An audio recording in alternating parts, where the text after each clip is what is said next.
today started his journey in this vast domain at the age of 19 by founding the company Bellatrix Private Limited. Mr. Rohan Ganapathy is an aeronautical engineer by profession and is currently pursuing his PhD at IISc Bangalore. Mr. Ganapathy is one of the founding directors of Bellatrix Aerospace Private Limited, where they specialize in space propulsion systems and orbital launch vehicles. Based out of IISc Bangalore, the company is constantly evolving to facilitate the development of key technologies in electric propulsion, new generation propellants, and launch vehicles. The Bellatrix Aerospace team is also responsible for developing propulsion systems for Indian Space Research Organization (ISRO), the only Indian startup to have achieved this feat. So Mr. Ganpathy would be speaking about the work done at Bellatrix Aerospace, the opportunities they have as students, and the involvement of different disciplines in this industry. And during this talk, please feel free to ask questions to the co-host or to me in the chat box. So over to you, Rohan. Hello, everyone. Good evening.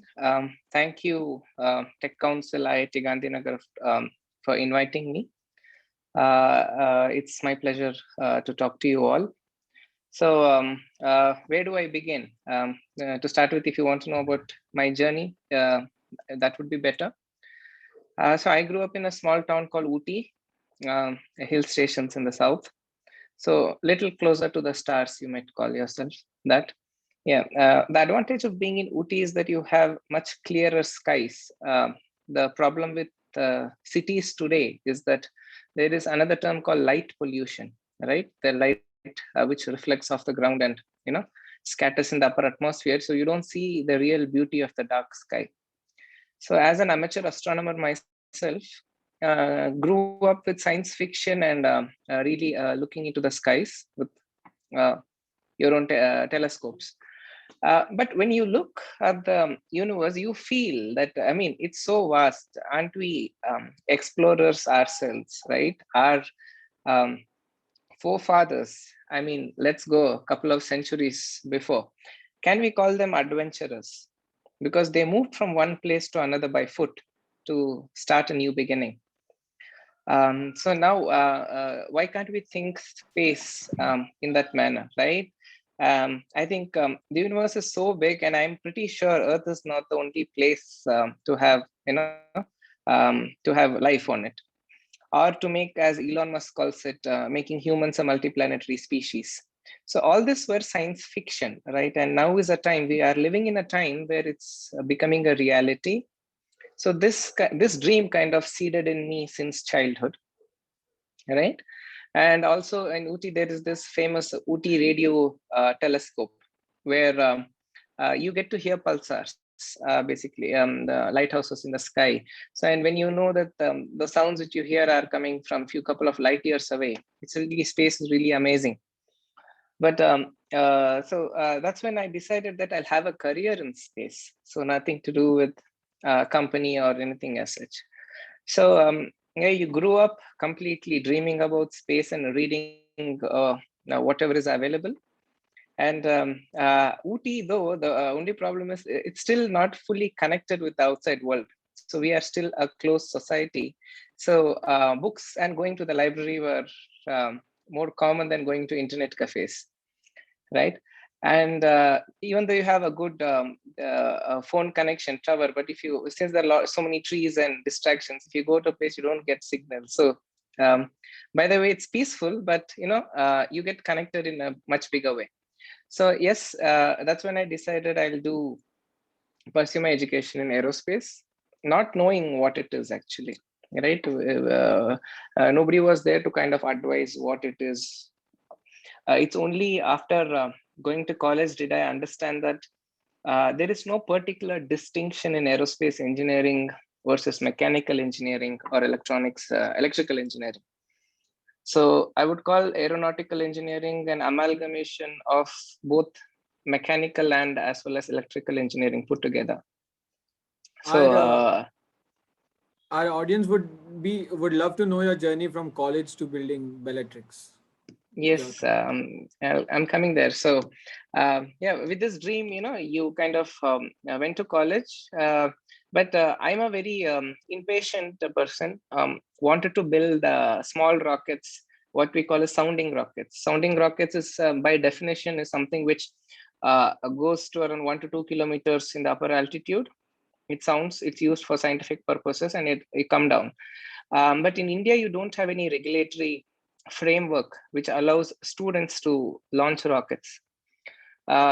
And being in first year, you're not taught any of rocket propulsion per se. And that's why I did my aeronautical engineering. We focus more on aircrafts than rockets. Of course, there was a subject called as propulsion, which actually came in the third year, in the sixth semester, but I was in my first sem.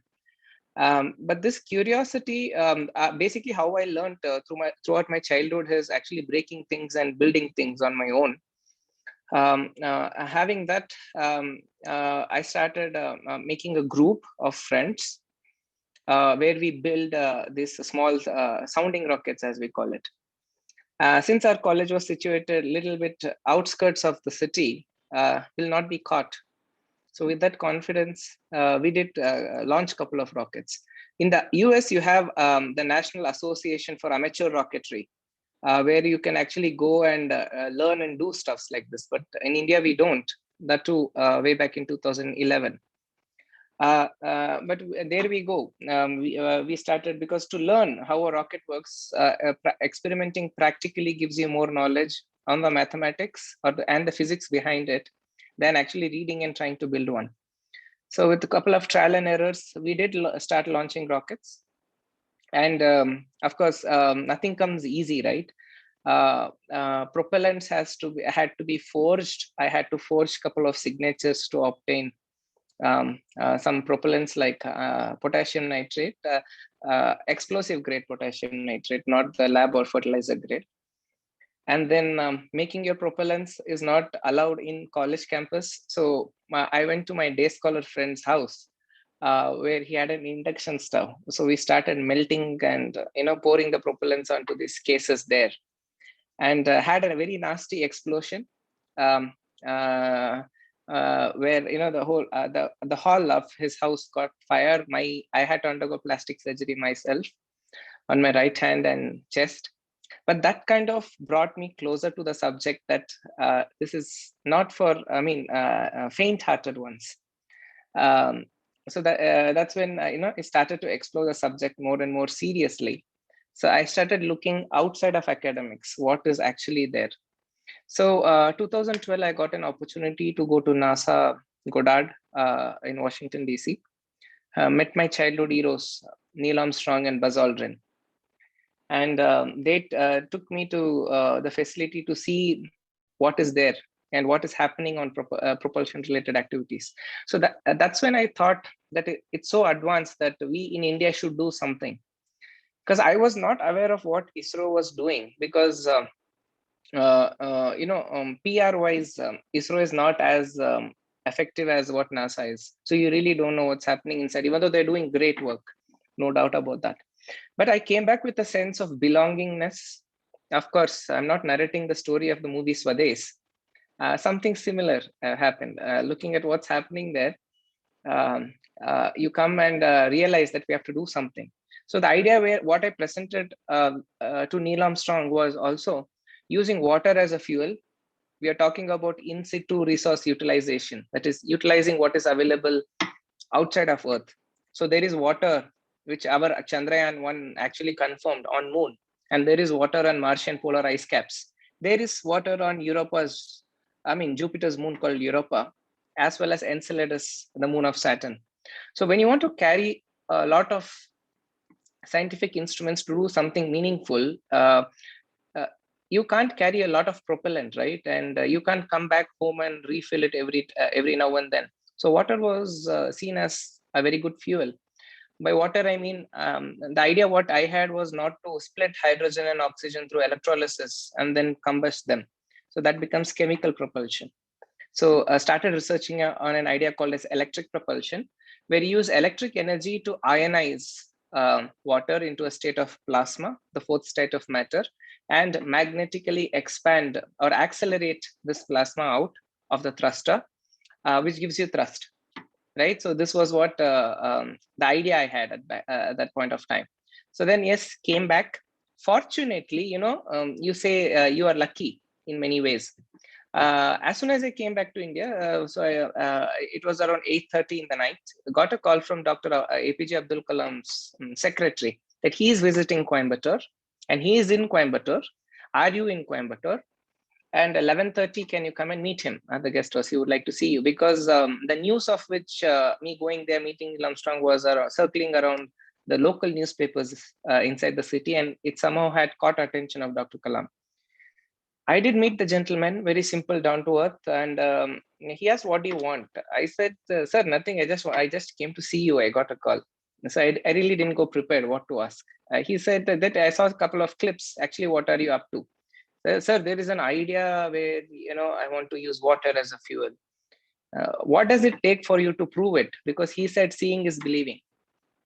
And I said, "Sir, we need grants. I am looking for grants. And being an undergraduate, it's very difficult to get grants from the government of India or through DST, Department of Science and Technology, or from your college itself to build something like this."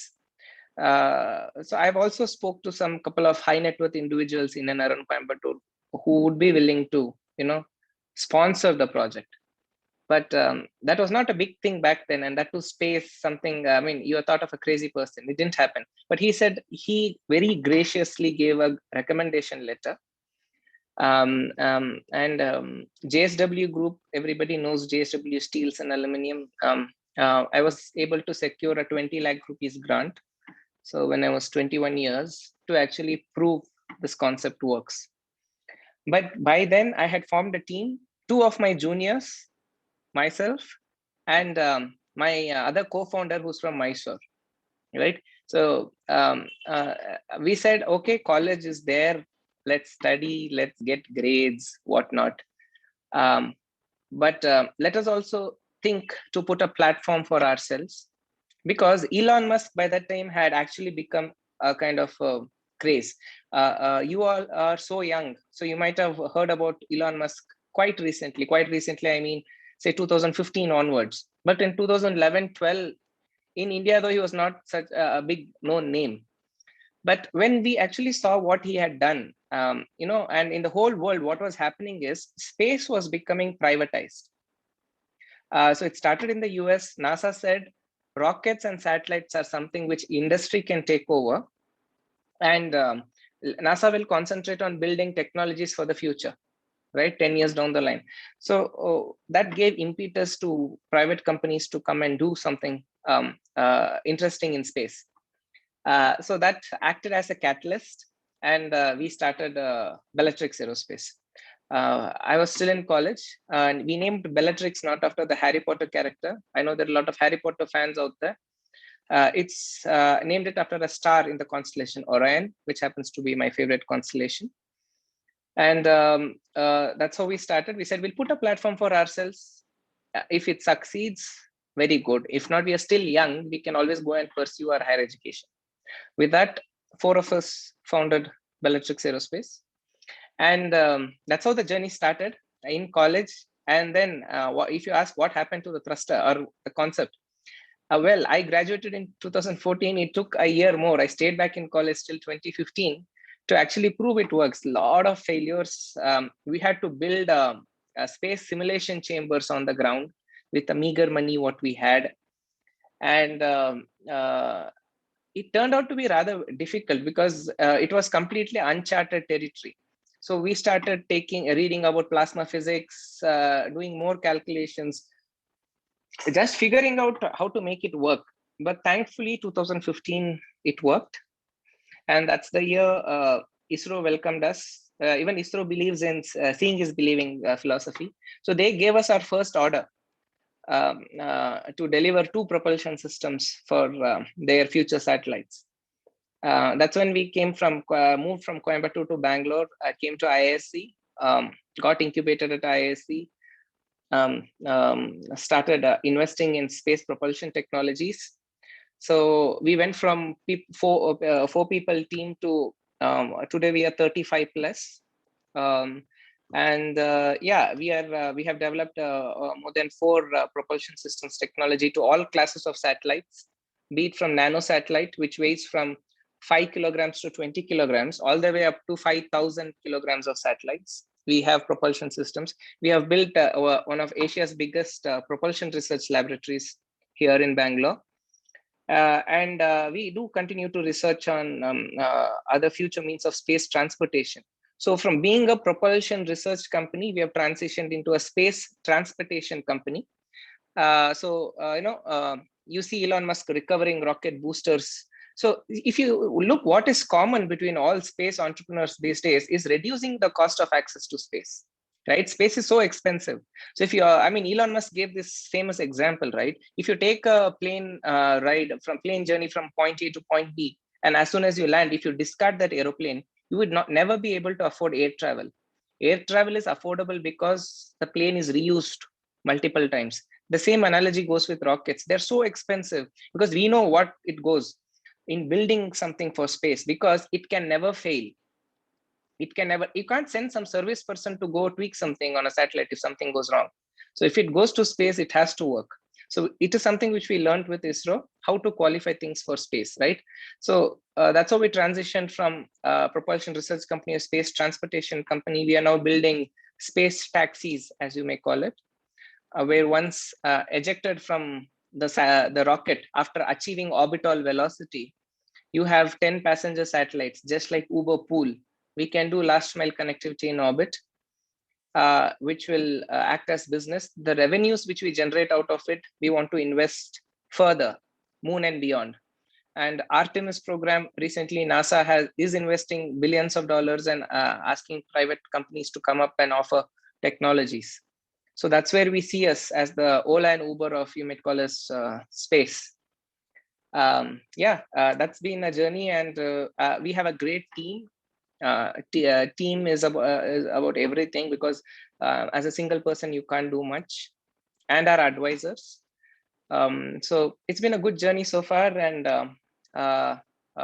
in simple words, of course the story is very big. Maybe when we have time we can get into nitty-gritties of it. So actually what happened, because each story is a story in itself. But let me stop here. That has been the journey of Bellatrix, with the vision and mission to reduce the cost of accessing space. Great, it's really inspiring. How is this industry interdisciplinary? Can you just tell our audience how is that? Yeah, that's a very good question, because everybody gets confused. If I want to work in the field of space or aerospace, I have to be an aerospace engineer. But that's a myth.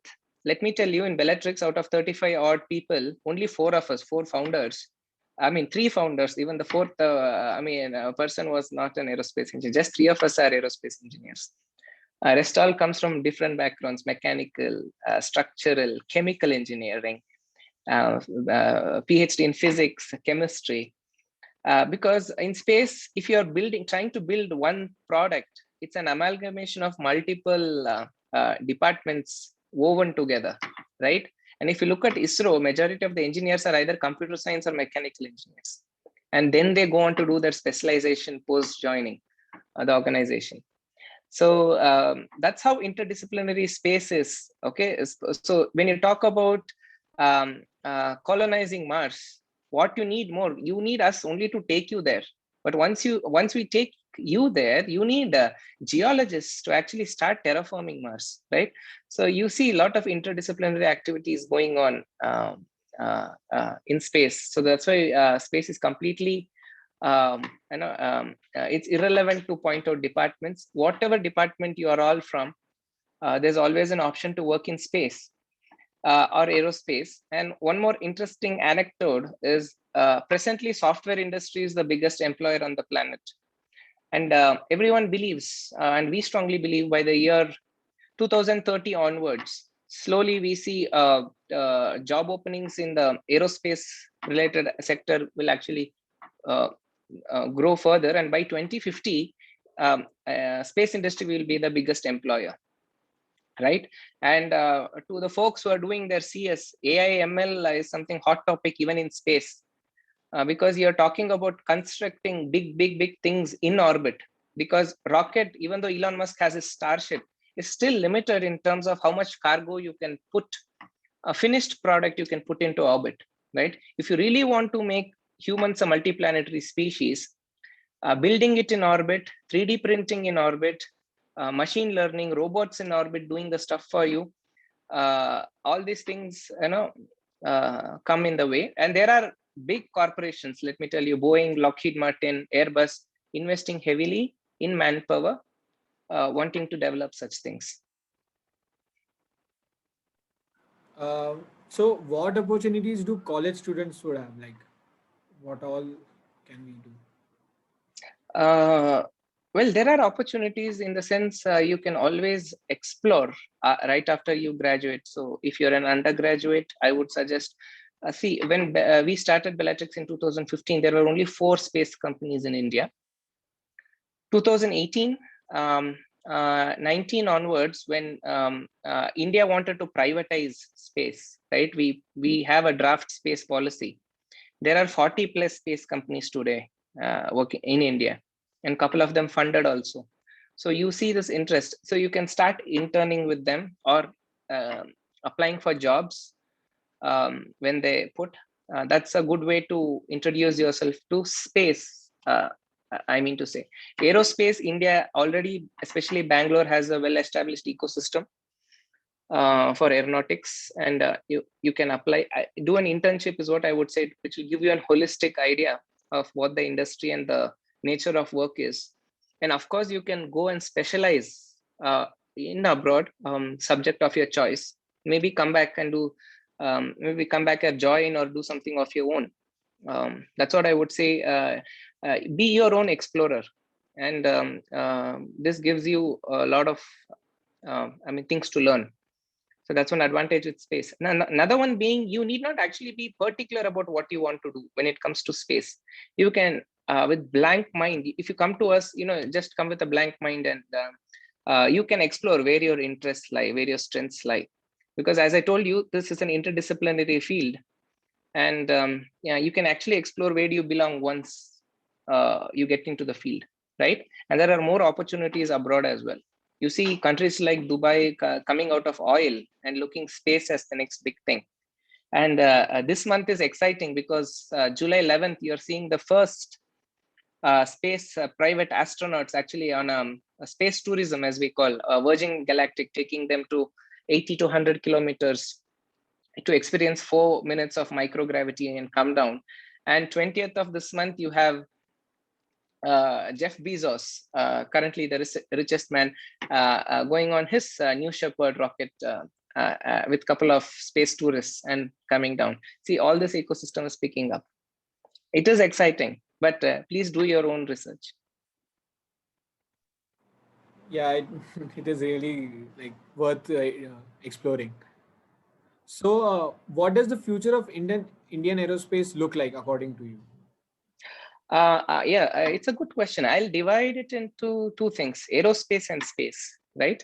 So if you look at aerospace ecosystem in India, prior to 2010, there was National Aerospace Laboratories in Bangalore, HAL, and a few labs of DRDO working on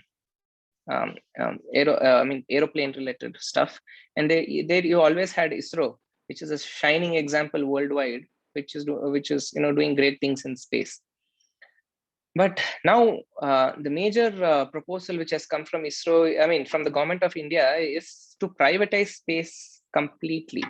So if you see ISRO and HAL, NL, everybody has built an ecosystem of industries around to support space activities.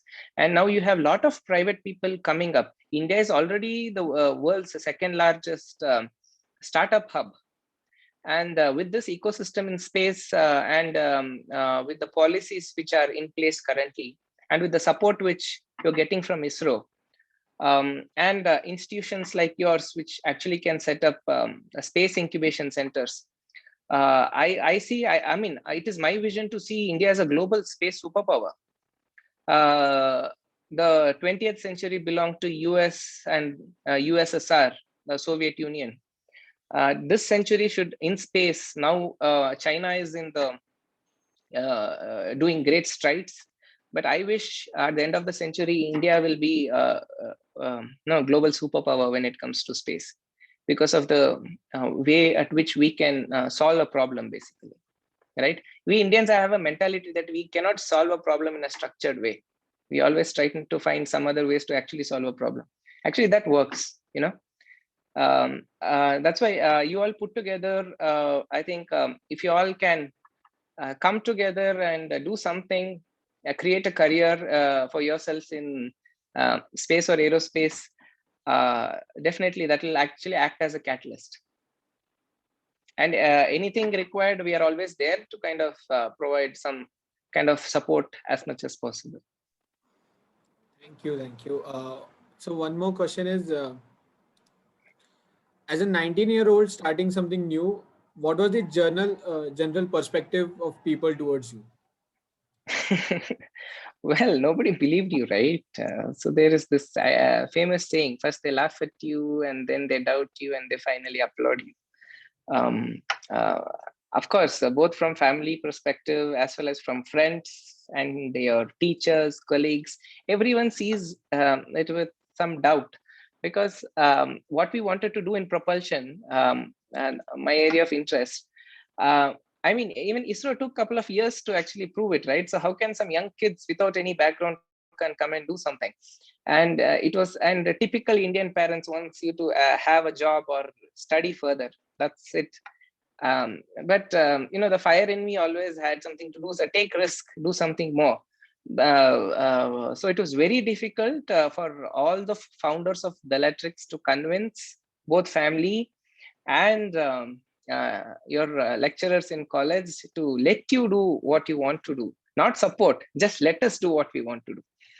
But I think now things have changed, right? Because after the Startup India came, so 2017 onwards, everyone knows. I mean, every household or college knows. Every college now has an incubation center, an entrepreneurship cell dedicated to such activities. When we were there, and I don't know, I'm still young, but I consider myself old.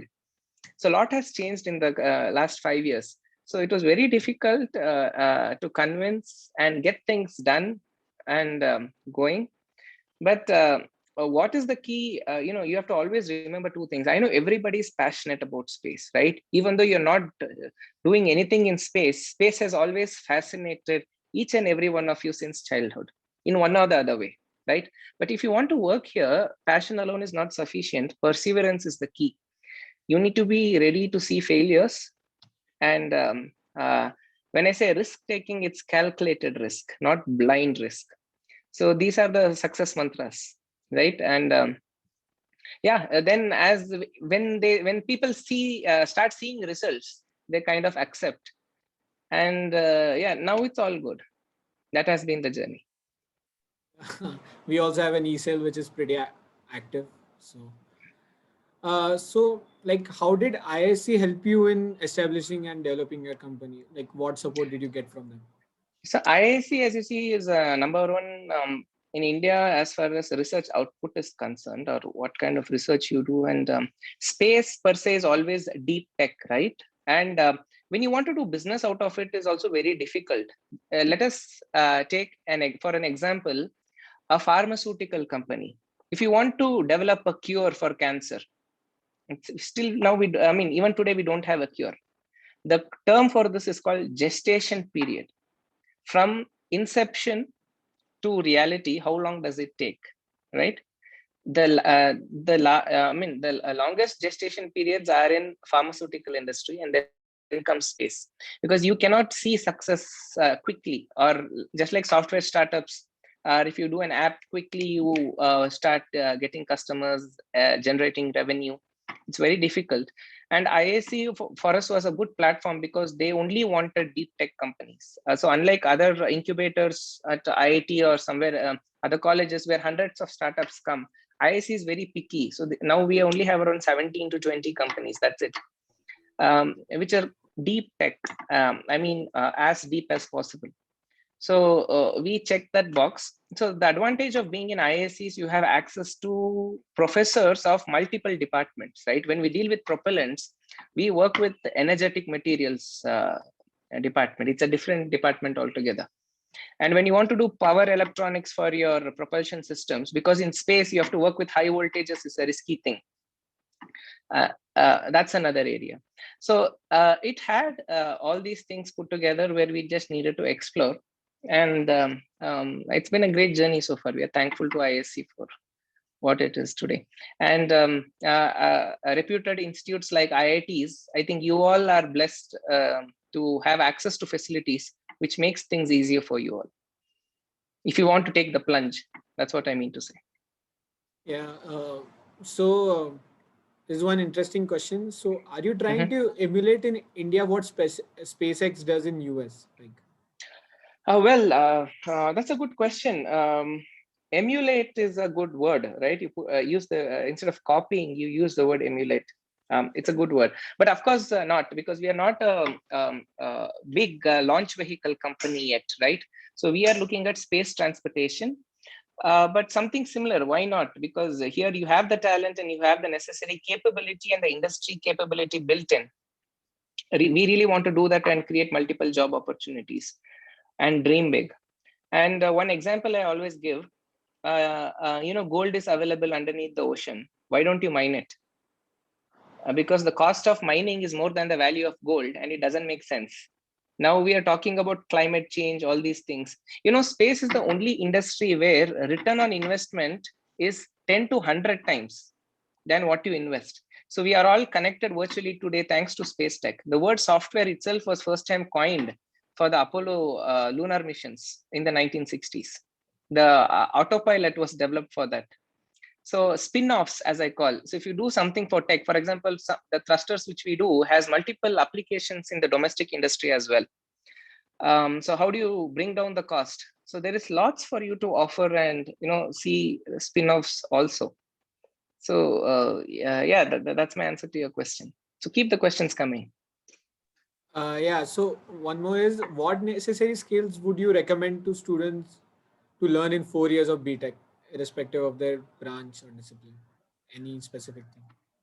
Yes. I would generally want somebody who, first thing when we interview, what we ask is just their basics, basic math and math skills and what they studied in engineering. For example, if you hire for a thermal engineer position, thermodynamics. If you hire for a structural position, their knowledge in basic structures, because basics form your foundation. Since you all prepare for GATE or something, have your basics in place. It's very important, because if your basics are right, you can actually solve any problem. Okay, so you don't need any specialization. I know you have electives after your end of your third semester, from fourth semester onwards, but don't worry, the basic subjects are very important, and that's something which we see.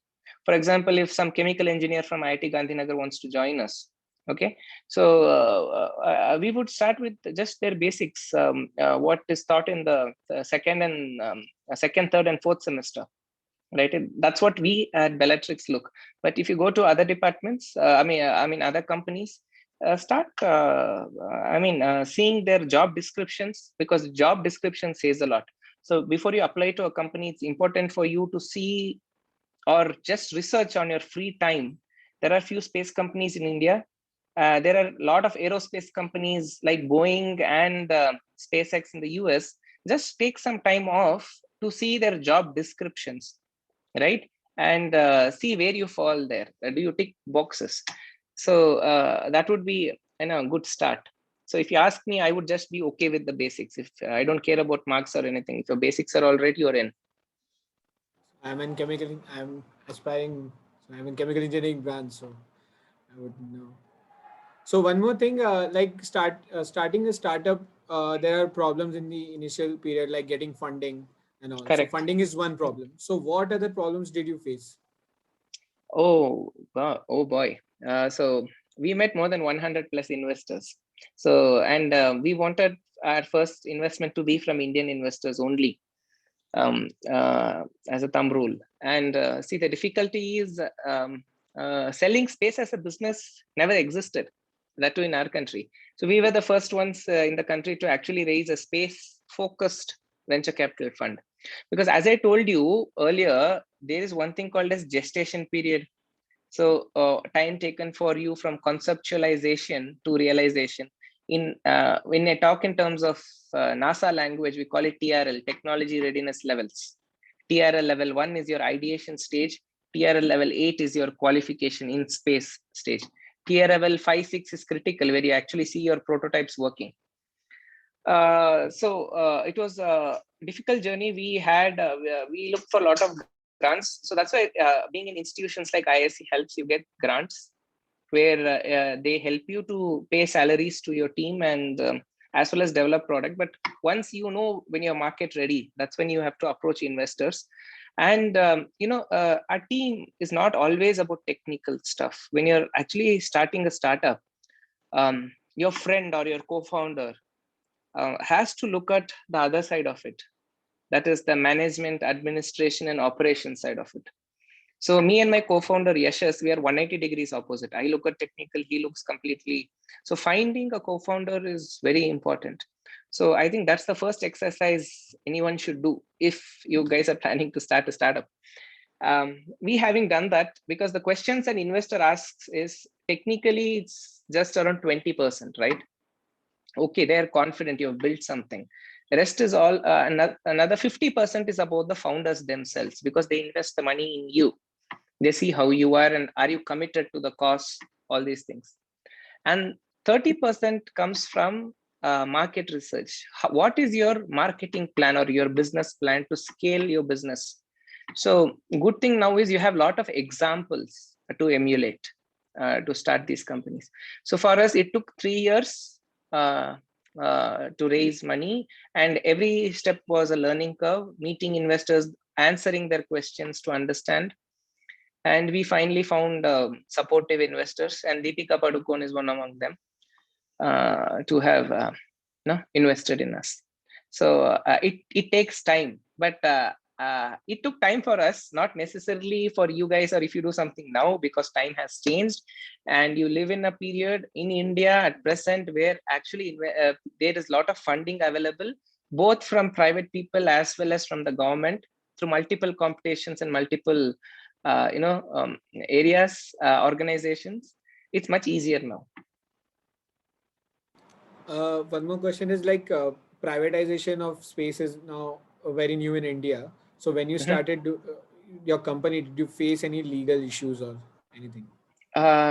See, that's a very good question. Well thought out question. Yes, because see, space is always dual use. Your rocket can also be a missile, right?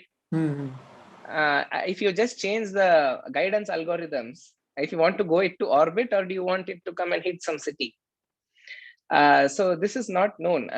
But what we thought is, we knew at some point of time India has to privatize. So we took that bet. We took that calculated risk.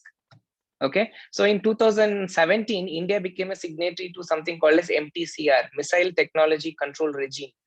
So this is a group of allied countries where you exchange of such technologies becomes possible, right? So that happened. And now, just now, privatization has begun, and there's a lot of impetus for it, and a lot of support coming through. So we took a gamble, which actually finally, thank God, worked. But now, you have every laid out policies. There's a legal framework of doing things, and things are also growing every day. My one co-founder is also part of the committee which sits and drafts this space policy. That's the status today than what it was. So is there any tech that you completely had built from scratch at Bellatrix Aerospace? What we do is, see, when we started, our indigenization content was 23%. Now coming fast forward to 2021, our indigenization content is 83%. How can you be cost competitive when you import everything from abroad? Actually, you turn out to be more expensive. So this is something, and also supply chain management, all these something which we learned on the go, on the job. So being cost competitive is important. So we realized very quickly that IP, intellectual property creation inside, is very important. So whatever you invent will be your IP. And so we laid more emphasis on indigenization from the beginning. So if you talk about the green propellant, which we are doing now, and I say green, rocket propellants like what you use in satellites, hydrazine, is very toxic and carcinogenic. So we have developed a green alternative, and we have a patent for that. The electric propulsion systems we have applied patents all over the world. We recently got a US patent sanctioned. So IP creation is also very important. So what we do in Bellatrix is always a clean sheet design, as a philosophy, as a culture. So there is no quick fix which we wanted to do. So if you are doing something, it has to be new and meaningful and impactful. So that is the mantra which we go. So there's one question from the audience. Mhm. Space mining, is it on your radar? I can't answer that question now. It's too early, but yes, why not? We are building something which can reduce the cost of accessing space, right? And Elon Musk wants to bring down the cost. See, let us divide like this: from Earth to Earth's orbit, and from Earth's orbit to Moon. Let me not go to Mars or asteroids, right? That's a little far off. There are a lot of resources available on the Moon. Okay, and we are talking about climate change. We as humans are still class 0 in the civilization scale. For our survival, we still depend on natural resources. And as of now, Earth is the only planet which can sustain life.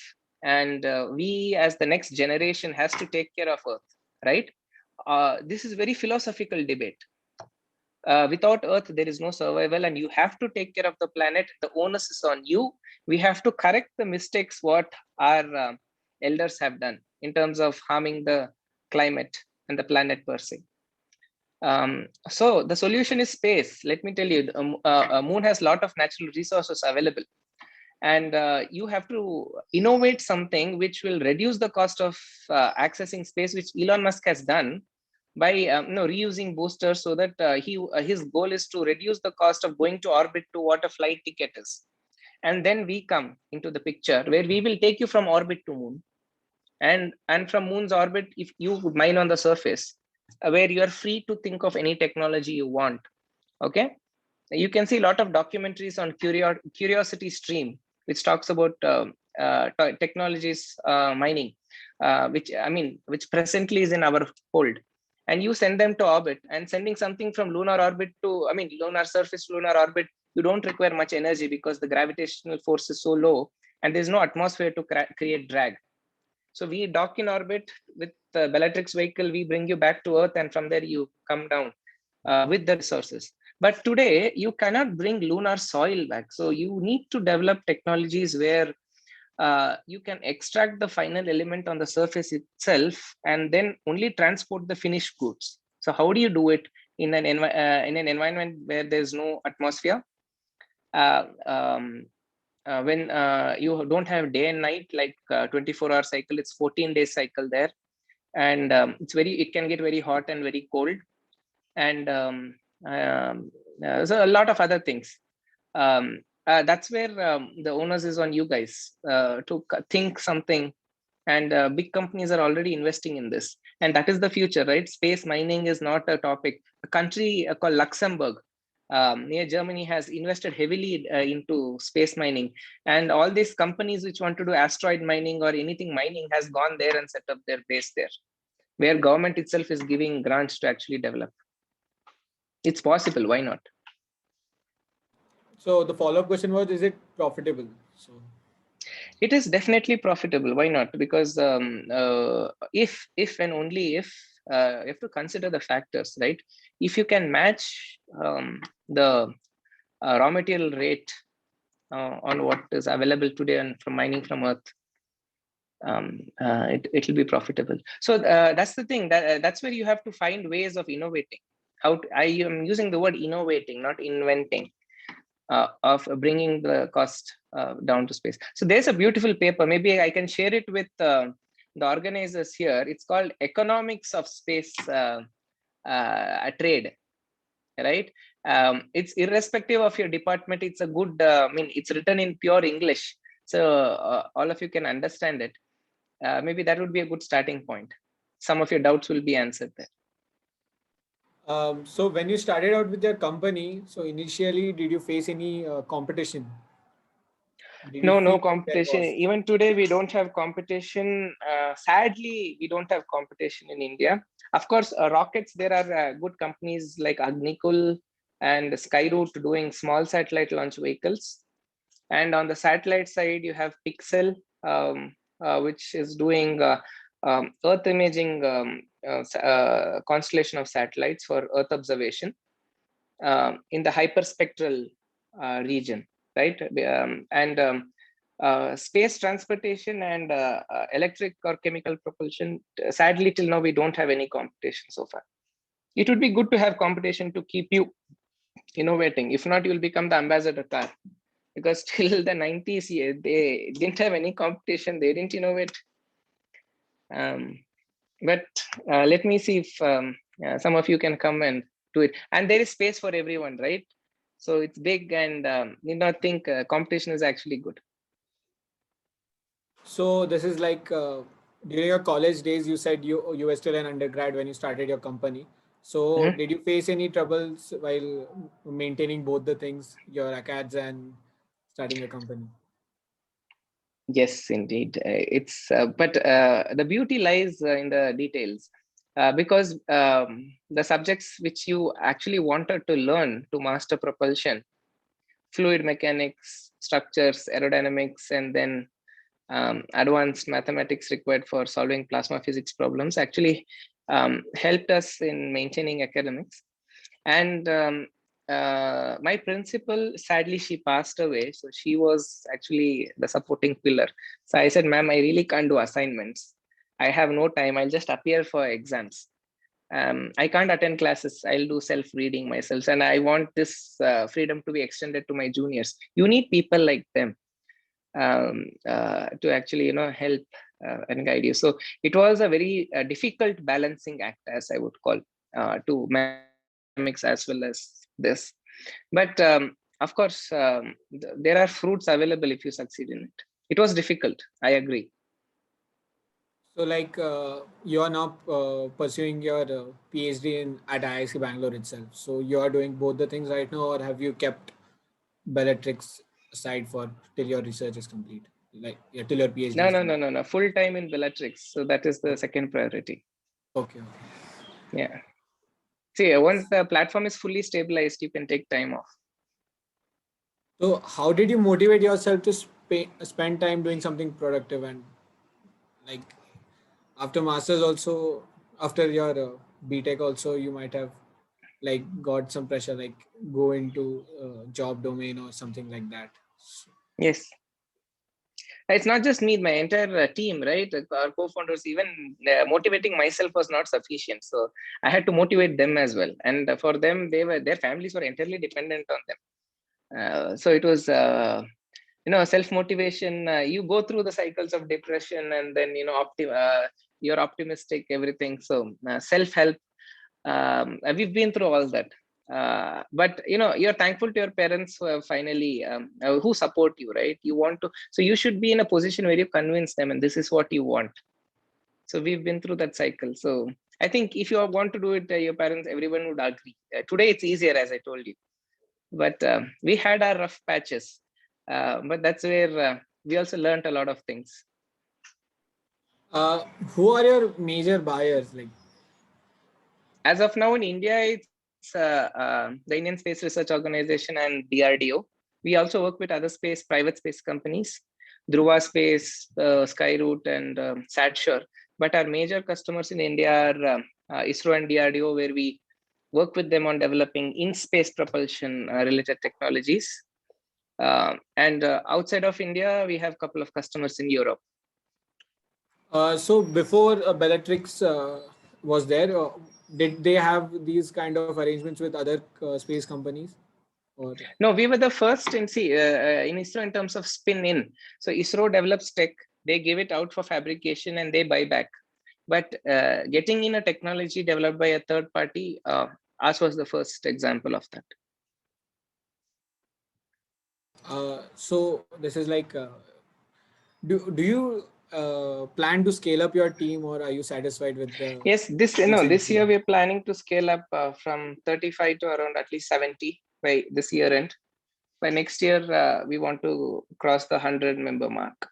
But I still believe in lean and mean strategy, giving more responsibility to team members than having a big team with full vertical integration. I believe in horizontal layout.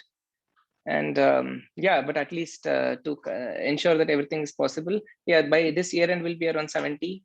Next year we would cross the 100 team member mark. That's the idea. So like, you have patented technologies there, so, and you Mm-hmm. started patenting at a young age. So did Mm-hmm. you do anything to learn the actual writing knowledge, or what did you do for Yeah, the because we started writing some research articles as students in college and going to conferences. So this gave us an idea of how to write papers, right? Again, to self-taught. And also when you look at a lot of patents which are already written, so you actually know the language, how it is written, the claims which you make, because the patent is granted based on the claims. And you have time. First you apply for the idea alone, and then you have 1 year time till you submit your final draft. So the claims are very important, and how you go at writing it, we I mean through experience, writing, reading, you actually get it. So we, as I mean, it's just not me, my entire team, we all sit together and do that. Yeah, so That's important. I did read an article which said that your research was supposed to get you into an Ivy League college. Mhm, However, you decided to start your own company. So mhm. See, what's this? my goal in life, something I forgot to mention, was to become an academic. I wanted to teach. I like teaching. Uh, but but by then we had Bellatrix as a company, and I wanted to pursue higher education in propulsion, which only only 2-3 universities offer. Georgia Tech, Michigan, and Princeton offers advanced courses in space propulsion. In Europe, there's Stuttgart, but not many universities actually offer this. So I wanted to go there. In fact, I was accepted. But I think it's a good decision that I stayed back and started Bellatrix. Great. So how far do you see space travel going through your lifetime? Like you said that by 2015, it would be the highest employing sector. What more Mhm. do you think would be there regarding space industry? I would say Internet of Things is something which is picking up now. And for IoT, where you see a future where everything is connected, right? Each and every part of it, even some small gadgets in your house too, each and everything of your life is connected. You're living in a connected society. And space has the most cost effective and best solution to offer this. So, and of course, providing employment, because now you're what we call it as industry 4.0, right? Where you're reducing the manual work power which is required and going through all automation. And there are a lot of job losses also happening. But this is an area where you need people for their brain power, right? And you need them in more numbers. And space and aerospace is an area. So transitioning towards industry 4.0, where there is actual requirement now, not for muscle power, but more than brain power. And this is the industry, and there is no boundaries set to this. One question Uh, is, yeah. do you think starting early is always beneficial? Like you started at Uh, 19, 21, but no, sometime. I wouldn't say that. So sorry to disappoint. For us, it happened by what you call an accident. We didn't have anybody to guide us, and right, we don't know what territory we are taking into. But if I would advise, but if you can strongly take it, do your internships and work for a year or study abroad and get the global experience, and then come and do it. because the learning curve is very big, right? If you want to start early and all through your own without actually knowing which territory you're jumping into, it takes a lot of time for you to acclimatize. So it's always better. But now, since many industries offer both internships, jobs, and you know, some many of you opting for higher education either in India or abroad, I would definitely recommend that. But finally, please come back to India and get a global exposure, and then start something. The other solution to this is there is always entrepreneurship centers in institutes of eminence, like one of yours, where there are industries which come and set up tinkering labs to actually help and guide you. That's also a good way. So if you get a good advisor there or a pillar whom you can actually cling on to, I would say yes, you can take that jump. But if you don't find that, even though you have an entrepreneurship center, but not you're not getting what you exactly want to get, but please go out and explore and then take the plunge, because you are One, young and now is the time you can take risks. so one question is, what are the major projects like going on? This he has heard about the Chetak rocket. Can you tell something about that? So yeah, we started Bellatrix as a small satellite launch vehicle company, but now that is on the back burner. We are working more on space propulsion systems. That is for both, as I told you, from nano satellites all the way up to heavy satellites, heavy class of satellites. And we are looking forward to launch our space taxi by 2023 early. And this year end, our thrusters are going to space to get them space qualified. And going down the, say 2023 onwards, we want to see our thrusters propel something to lunar orbit as well. So these are some of the exciting stuff which is happening inside. So one more is, are books really helpful in realizing a working prototype, or do we have to work the technical nitty-gritties ourselves? You have to work the technical nitty-gritties yourself. You have to try. Simulations are of great help. You have softwares you simulate. Okay, so that reduces your workload onto. I mean, where you can iterate. The number of iterations comes down. But books are your fundamentals. They give the basics, but the certain nitty-gritties you will only find out when you experiment or do a product. So books are a starting point, but not necessarily everything. But the good point is now the academic community, I'm so happy to say, is churning out a lot of good papers, which you can always read and uh, uh, do something. But One I would definitely love to see some of you coming into the space industry or the aerospace world, right? Irrespective of the department. Not Yeah, necessary that IITGN has to have an aerospace department, but you can always work on aerospace project. NASA organizes yearly competitions for building CAN satellites, amateur rockets, rovers, technologies for better rovers, which has better wheel arrangements, something like that, and technologies where you can build something on the moon where you can save yourself from radiation. A lot of competitions which are international. I would suggest you guys participate there. definitely. We have a Space Odyssey Club, and they are listening. They would.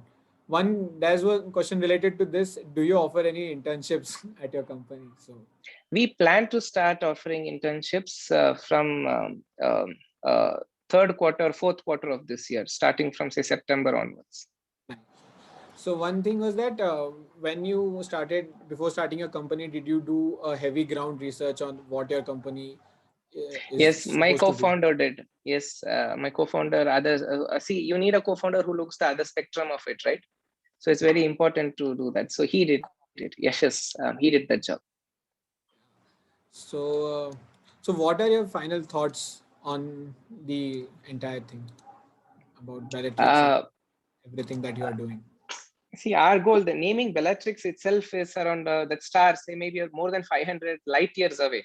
So maybe 500 years down the line, if you develop technology which can travel at the speed of light, or you can warp space and time, just being fictitious. So that's the goal you set. Where would you go, right? I would like to go to the region surrounding Orion constellation, because there's this Orion nebula There are pillars of creation. There are more, the possibility and the likeliness of you finding a more habitable planet is more in that small area than going elsewhere. So that is where I see Bellatrix going, but definitely innovating, reducing the cost of accessing space, and emulating Elon Musk's plan of making humans a multiplanetary species, creating more jobs in the space ecosystem in the country, and helping space ecosystem country in India to grow is a collective win for Bellatrix than selling our own products. On the other hand, seeing an Indian engine on a foreign satellite is one of our dream. It's actually coming to reality this year. So that's where I see Bellatrix going.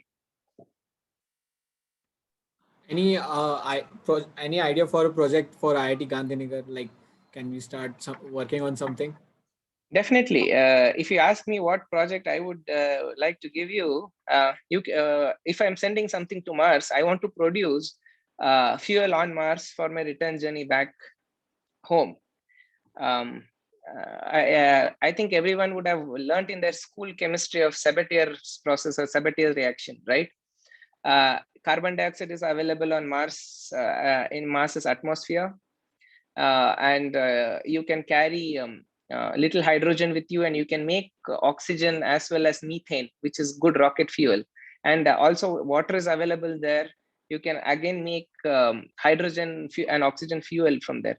So can you make a project where a small plant with a small power can make methane and liquid methane and liquid oxygen in little higher quantities than what exists today? That is one project which we would be interested in. Second one is, of course, if you ask, since we are doing thrusters, from the simulation side of it,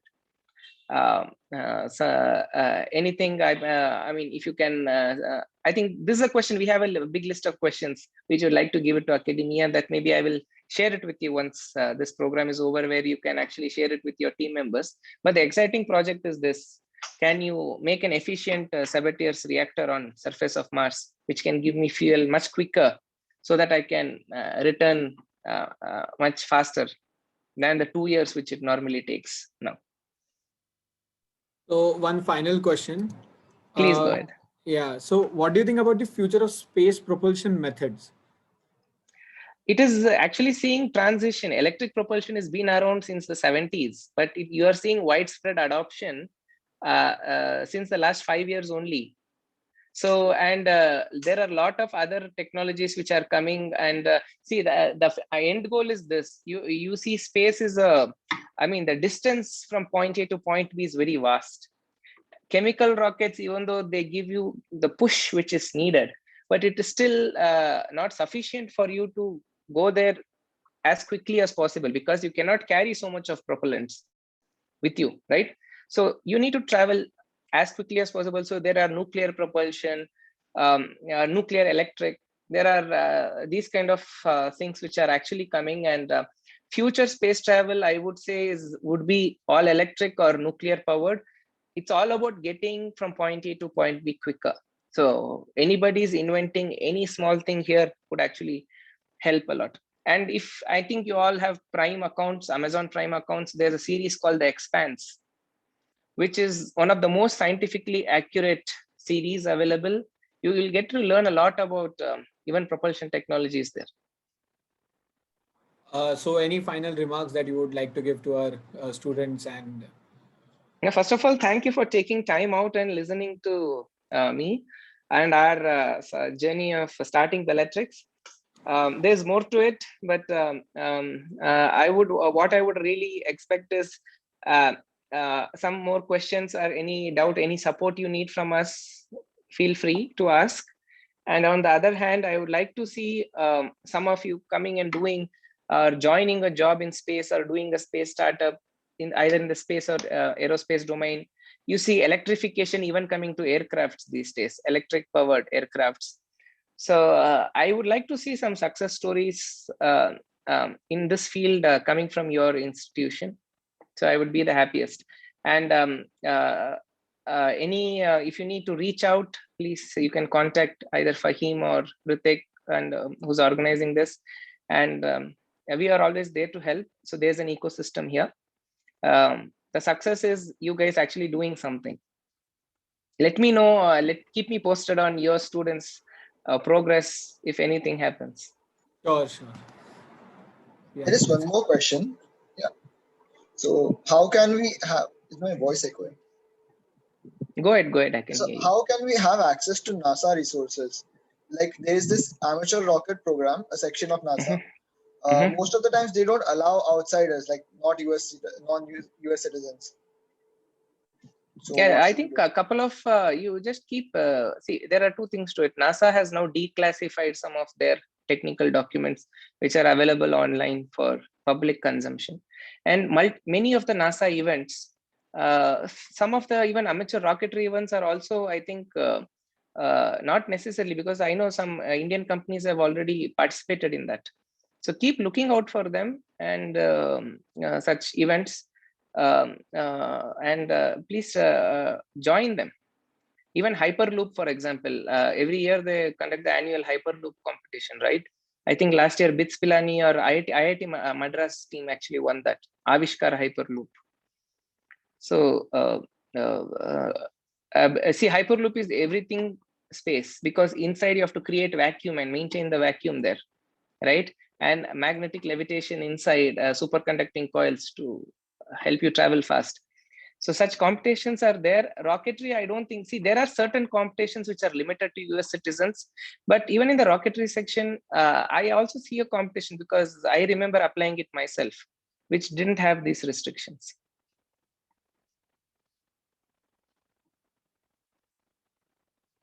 So I guess we are done with the questions now. So thank you, Rohan, for joining us today and broadening our horizons about the Indian aerospace industry. I'm sure the students who are with us today gained some insights listening to you. And we wish you all the best for all your future endeavors. Thank you so much for providing me the opportunity to talk to you. I enjoyed discussing things, but of course there is Google. You can always Google things, and when you're not finding an answer, please feel free to reach out. And wishing all the very best to each and every one of you. You're at that point of your life where you want to take a decision, right? From moving from one place to another. Take an informed decision. So even if it's a stupid question, don't be afraid of asking. Please ask. And I would be very happy to see all of your success stories. All the very best. Thank you. Thank you. Bye. And we would also like to thank the audience for joining us today and making this session a success. So thank you all. Thank you so much. Thank you.